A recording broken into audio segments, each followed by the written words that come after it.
a lovely bright sunny day today, and I figured I'd come for a walk to talk through this week's video.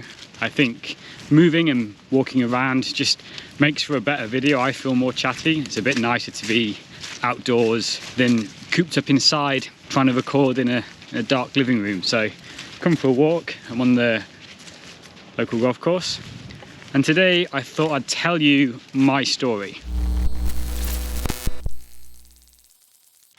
So I was born in Leicester on the 11th of February 1992, which does mean that I turn 29 next week. We lived in a small terrace house when I was first born, and then before I was 1 we moved to the suburbs into a semi, and I've always described that as living right on the edge of the countryside. In one direction we had fields, woodlands, rivers, trees. On the other we had buildings, houses and roads all the way to the city centre. It worked as a really great foothold for me to be able to get the best of both sort of worlds. I had a pretty good childhood. I had lots of friends who lived on my street, and we'd spend all day riding our bikes up and down the road, or exploring the fields nearby, fishing in the rivers, climbing through bushes and trees. Really good fun, and I was always encouraged to go out and do as much as I could outdoors. My school life was pretty good. I was one of those fortunate kids who didn't ever really have to put in too much work to get okay grades, which did impact me a little bit later on, which we'll get to in a bit. Our family holidays were with mum, dad and my younger sister, and we'd usually go camping to the south of France or Snowdonia or the Lake District.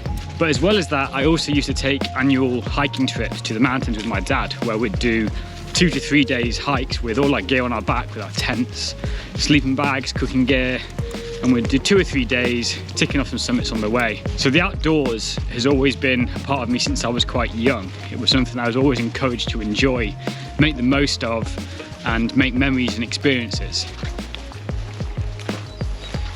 I've always been pretty creative too. I used to spend loads of time drawing and painting, building stuff with Lego and writing stories. But it wasn't until I was a teenager when I started skating and BMXing that I really first picked up a camera. I remember borrowing the family point and shoot, which was some crappy little Panasonic thing, just to take out when we used to go on our big BMX rides around town. Started taking some shots of some action sports, and I was really enjoying it. Love being able to capture those moments of excitement and adrenaline, and then look back at them later on. And I was stoked enough and enjoying taking photos enough that I decided to pursue it and study it at school. Luckily, my college offered an A-level in photography, so I studied that alongside graphic design. It was around this time that I got my first proper camera, a Canon 400D. And I just started taking more and more photos, mainly skating and BMXing, but through my A-level I also got to explore a load of different stuff such as macro and studio shooting. Really started to broaden my knowledge and experiment within photography. My attitude to school wasn't particularly great though, and I think this stems from that notion that I didn't really need to put in massive amounts of effort to come out with good and okay grades, which roughly translates to me spending most of my time playing video games and riding bikes rather than studying and working hard at school. As I grew up, my hobbies and interests changed, and I started spending less time skating and BMXing and more time on mountain bike rides and taking hiking trips away. As we grew up and got more freedom, started going on group trips to the Lake District, Snowdonia, Peak District, going on camping and hiking trips. And through all this, my camera followed me, and I started taking photos of nature and the outdoors, and my passion for outdoor and adventure photography was beginning to take hold.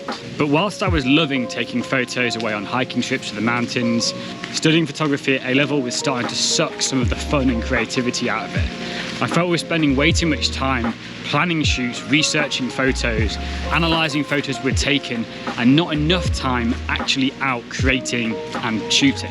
I was also under the impression that a career in photography wouldn't be something that I'd enjoy, and that I'd spend my whole time photographing pictures of bewildered babies sat by colourful alphabet blocks. Meanwhile, in graphics, I was having much more fun. I was able to be really creative, working on exciting projects that I could define myself. So I decided that it was graphics that I wanted to do at university and as a career.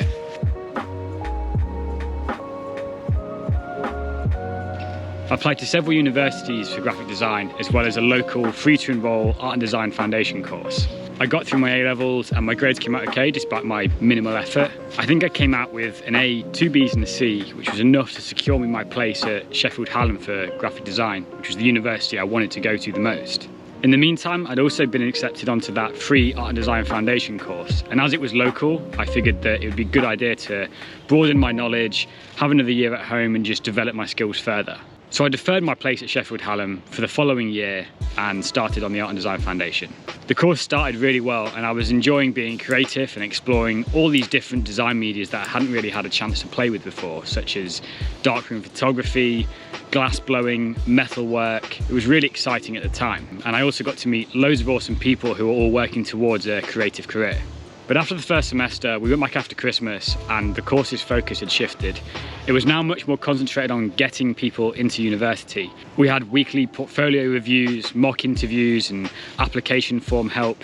And I was already sat there with a confirmed place at Sheffield Hallam starting that September, so my enthusiasm for the course just dropped. I stopped going in as much. I submitted my project and managed to get a pass, but this was mainly falling back on the fact that I knew I could put in the minimal amount of effort and still do okay.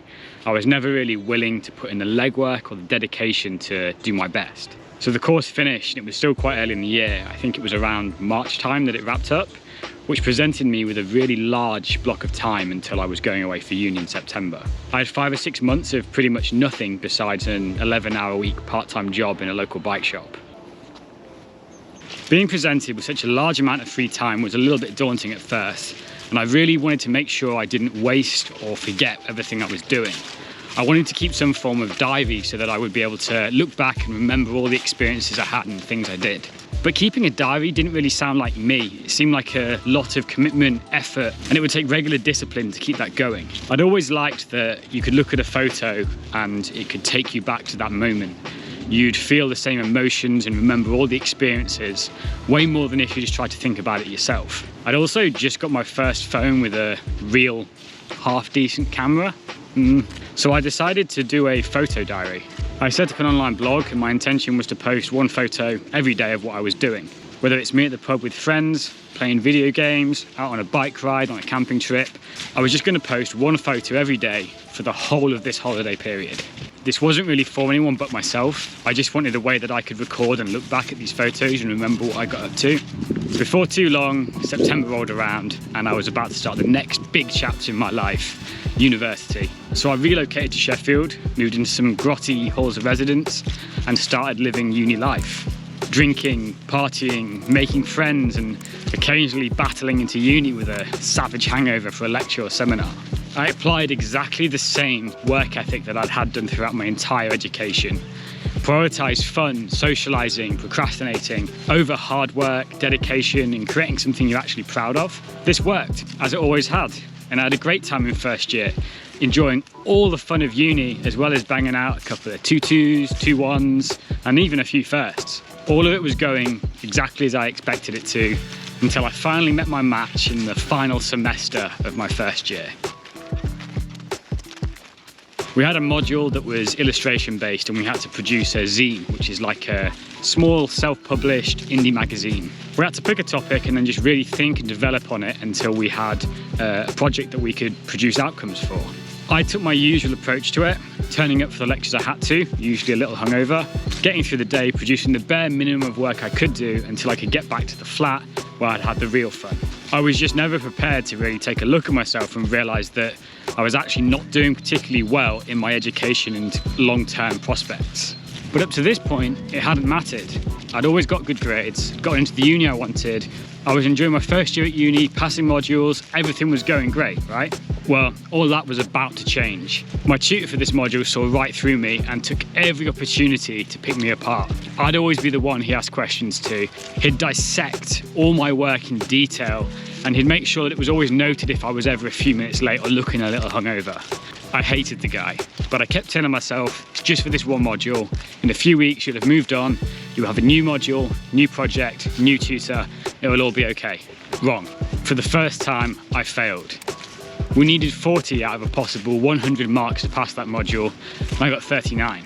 It hurt, and if I hated that teacher before, God, did I despise him right now. I was now going to have to spend the summer resitting the module rather than being at home having fun doing what I wanted to do. I took what was in my mind a logical, sensible approach to the resubmission. I'd only failed by 1 mark, so I knew I didn't have that much ground to make up. Where I'd done 4 pages of development, I did 5. if I'd done 10 pages of concept and ideas, I bumped that up to 12. 3 pages of evaluation became 4. I used the previous failed project as a template, adding 1 or 2 pages to each section to make up the grades so that I could get it submitted, get it in, and then get on to enjoying my summer. Then I got the results back. Not only had I failed again, I'd done worse than I had the first time. How was this possible? Well, that tutor had seen right through my attitude yet again and had punished me for it a second time. I had one final chance left. I'd have to resit the project the following year with the year below students, whilst completing all of my second year work as well. If I passed this, great, move on. If I failed this, I'd be kicked out of uni. So why am I focusing so much on this one story about uni? Isn't this supposed to be about photography? Well, this acted as a major turning point in my life. It was a fork in the road that at the time I didn't really think about or consider, but looking back, it was actually a pretty pivotal moment. Like all these important moments in your life, you very rarely realize it at the time just how impactful it's going to be. I'm going to leave the story there for this week and leave it on a nice cliffhanger. The suspense that I was feeling that whole summer when I was unsure about what would happen, starting to come to terms with some of the flaws and decision making I'd made, and I'll pick this up in another video later on. If you enjoyed this little walk and story time with me, drop a like, leave a comment, hit subscribe so you can see the second part of this, which will be coming quite soon. I'm going to finish off my walk around the golf course and I'll catch you next week.